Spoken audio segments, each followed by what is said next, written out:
Bonjour à tous et toutes et bienvenue au Good Morning Trading. On fait le point sur l'actualité des marchés, un trader par le trader, et on va voir,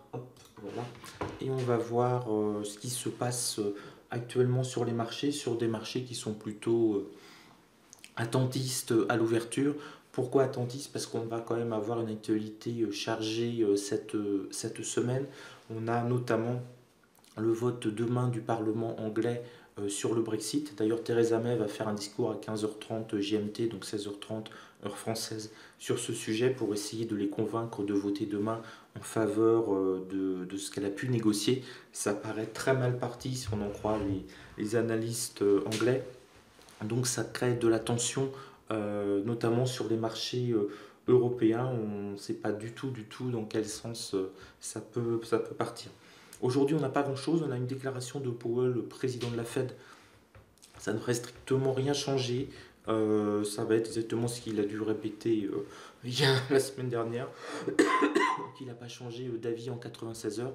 Par contre, ce qui est intéressant, c'est que en avant-bourse, donc avant 15h30, on va voir, généralement c'est vers 14h, 14h30, on va voir les résultats de Citigroup pour le quatrième trimestre 2018. On commence à rentrer dans la saison des résultats des entreprises américaines et c'est ça qui va driver le marché. Dans la nuit, en sachant que le Japon était fermé, on a eu des statistiques chinoises qui sont encore, entre guillemets, si j'ose dire, mauvaises. Et donc on le voit ici, hein, ça a entraîné cette chute légère dans la nuit, mais ce qui fait que tous les indices mondiaux, futurs, américains, européens sont dans le rouge ce matin et qu'il n'y a pas de grande volatilité. On sent vraiment que c'est un marché attentiste et qui ne fait pas grand-chose. C'est vraiment un marché tristement, j'allais dire, dans l'attente. Donc, écoutez, on va attendre peut-être l'ouverture des marchés américains à 15h30 pour voir par où on part. Mais en tout cas, c'est vraiment un marché lent ce matin, sans grande direction. On a une petite variation entre 0,25 et 0,30% sur tous les indices européens. Depuis 9 heures, là il est presque 10 heures, donc c'est vraiment pas passé grand chose. C'est vraiment un marché mou.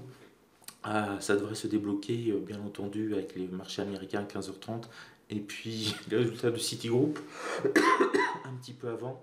Et puis le Brexit anglais, on va enfin savoir si les parlementaires vont voter ou pas l'accord. Ça promet d'être une semaine chahutée. Donc on commence tout en douceur, mais ça risque d'être assez violent quand même cette semaine. Voilà. Sur ce, écoutez, je vous souhaite une belle journée de trading. Rien d'autre à dire de plus, si ce n'est que l'on lutte pour tous les indices. Toujours, on a en perspective le point pivot mensuel. Alors le point pivot mensuel, il est bien dépassé pour les indices américains, que ce soit le Dow Jones ici ou le Nasdaq. Alors attendez, je vais chercher le Nasdaq. Notre ami le Nasdaq, donc on est largement au-dessus des points pivots mensuels.